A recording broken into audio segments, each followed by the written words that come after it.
The Ethics of Desecration. With the awakening of a worldwide interest in the tomb of Tutankhamun, there has been a good deal of not altogether relevant discussion about the ethics of desecration, which is none the less unfortunate because it is inspired by ignorance of the real facts of the case. By inflaming feeling, it may help to defeat the object everyone concerned is doing his utmost to achieve, that is, to secure the adequate protection and reverent treatment of the dead pharaoh and his fellow sleepers. Hence, it is necessary to put the issue in its true light. It seems to have been overlooked by those who write about leaving the royal mummies in their own tombs that in the past only one of them was actually found in his own tomb, and that this pharaoh, Amenhotep II, was left there reposing in his own sarcophagus. It is equally important to note that it was Mr. Howard Carter, who is in charge of the present work for the late Lord Carnarvon, and who was at that time Inspector of Antiquities at Luxor, who was largely responsible for this decision. Nor is it any secret that those responsible for the present work proposed to leave the mummy of Tutankhamun in the tomb, provided that the risk of damage can be guarded against. The issue raised by the oft-repeated protests against desecration is complicated by the fact that in every case the mummies of the pharaohs were plundered and grossly maltreated by their own subjects more than 30 centuries ago, and, except in 2 or 3 instances, they were unceremoniously removed from their own tombs and hidden away in any place that happened to be convenient. If archaeologists did not open and examine these tombs, there is no doubt that in time the native tomb robbers of Luxor, the most experienced members of their craft to be found anywhere, would in time discover the hidden tombs, plundering them and destroying the historical evidence. There can be no question that the work of the archaeologist, when conscientiously done, saves the ancient tombs from willful destruction and gives the mummies and the furniture a new lease of assured existence. So long as these tombs are left alone, there is always the risk that they will be desecrated at any moment. The problem which the archaeologist has to solve, once he has opened a tomb, is what is the proper course to take with reference to the mummies and the funerary equipment. It is claimed by many writers to the press that at any rate the bodies of the kings ought to be restored. But even if it were possible to replace the royal mummies in their own tombs, and to persuade the museums of the world to return their sarcophagi and funerary equipment, it would still be a moot point whether such procedures would save them from desecration.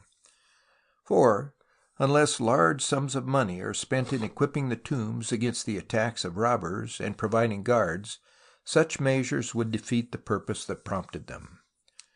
The mummies would become the lure for the greed of the Theban population, which for 60 centuries and more has been habituated to tomb robbing, and has shown little respect for the mummies of even the most famous of its rulers.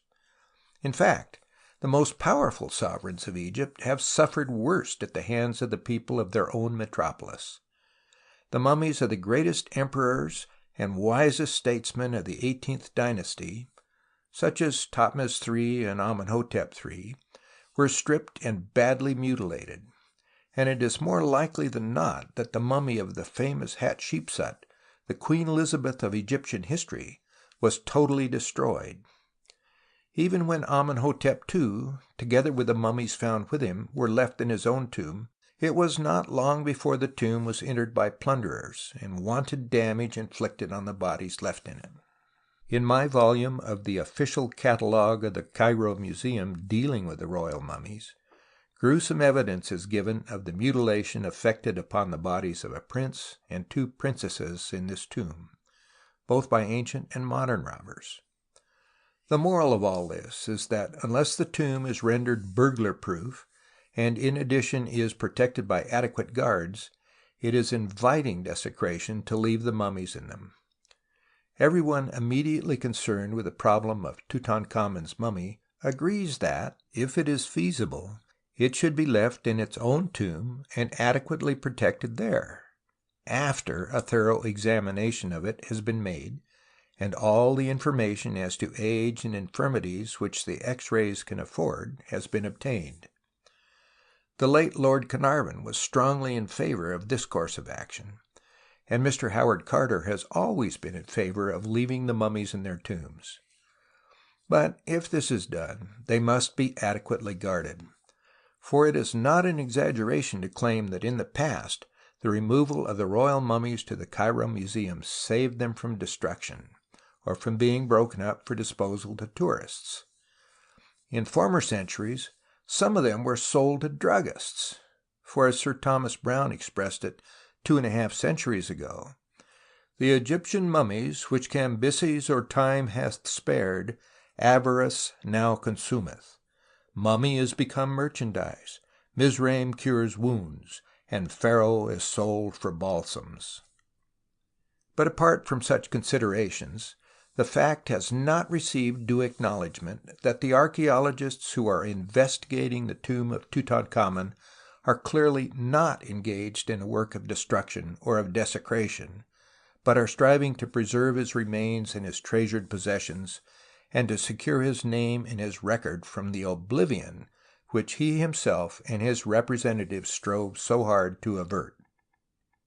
The relatively slight disturbance of the antechamber holds out the prospect that the mummy also may have been spared that wanton destruction which was the fate of so many pharaohs of his dynasty, although it is to be expected that the valuable gold objects upon the body are not likely to have escaped the plunderers. If the mummy is found, an examination of it by means of the X-rays will be made. But whatever measures are adopted for wresting from it the story it has to tell, no one need be anxious about its desecration. No damage of any sort will be inflicted upon the body. Every precaution will be taken to assure that prolongation of its existence within its own sarcophagus which the embalmer of 32 centuries ago aimed at achieving. In the commentary on the discoveries in Tutankhamun's tomb, I have dealt mainly with aspects of the new revelation of Egyptian customs and beliefs that to most readers may seem less impressive than the dazzling display of artistic treasures which has aroused in them an interest in archaeology. But to the student who is interested in tracing out the origin of the customs and beliefs which have shaped the fabric of civilization and influenced the trends of even our own thoughts, the objective expression of ancient beliefs displayed in Tutankhamun's tomb is the most important outcome of Mr. Howard Carter's discovery. For it enables us to realize more vividly than before the relentless and persistent logic with which the ancient Egyptian theologian strove by any and every device he could think of to make as certain as any physical or magical procedure could make it, to give a new lease of life or existence to the dead. Many modern scholars object to the use of the word logic to apply to a series of procedures inconsistent the one with the other except in their ultimate aim, and are constantly emphasizing and marveling at their lack of cogency and consistency. But the modern psychologist has recently been insisting that we ourselves, and in fact all mankind, are just as illogical as the ancient Egyptian priesthood.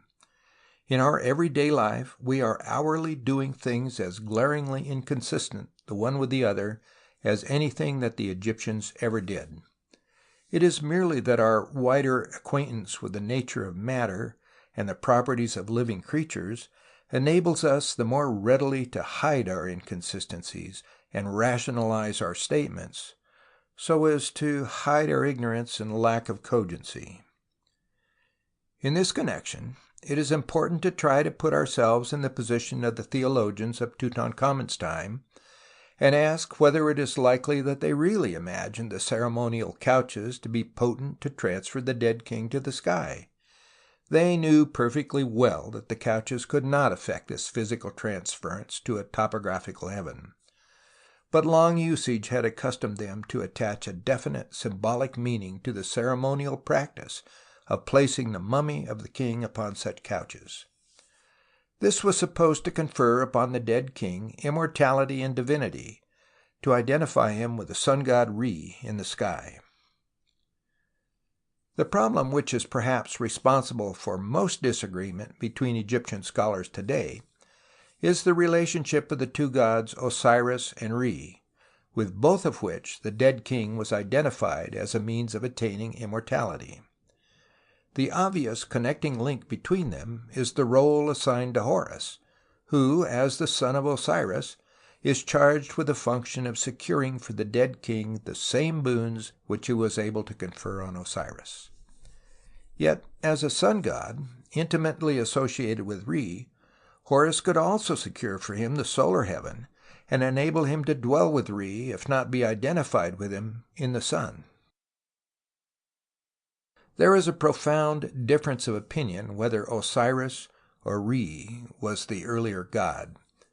Philologists like Professor Breasted and Dr. Blackman, who derive their knowledge from the literary texts, which, however, were not put into writing until all thought and expression were dominated by the sun cult, and the pyramid texts were actually written by Heliopolitan priests, insist on the priority of the sun god Re. Ethnologists, who know how relatively recent is the belief in the sky world and in sun worship, insist upon the priority of the god Osiris, who was originally a king on earth. To my mind, the whole conception of deity and the attributes of the earliest gods can be understood and explained only if we admit that Osiris was the first god, and that Re acquired his reputation secondarily from Osiris. In Tutankhamun's tomb, the one idea that informed the funerary ritual and equipment was this identification with Osiris, and the solar embellishments are clearly additions to the more ancient practices. I have entered in detail into the interesting problems of the funerary couches in order to bring out in a definite and concrete form the essential meaning of the whole equipment of Tutankhamun's tomb. What renders the obtrusiveness of the Osirian element in Tutankhamun's ritual additionally significant is the fact that he had been a worshipper of the sun's disk, the Aten, and had just been converted to that denomination of the Re cult which was associated with Amen. But although these different forms of the sun cult were in turn his confessed beliefs, it is a striking demonstration of the fundamental nature of the Osirian cult that it dominates the ceremonies of Tutankhamun's death and burial. End of Chapter 8. End of Tutankhamun and the Finding of His Tomb by the late Lord Carnarvon and Mr. Howard Carter, by Sir George Eliot Smith.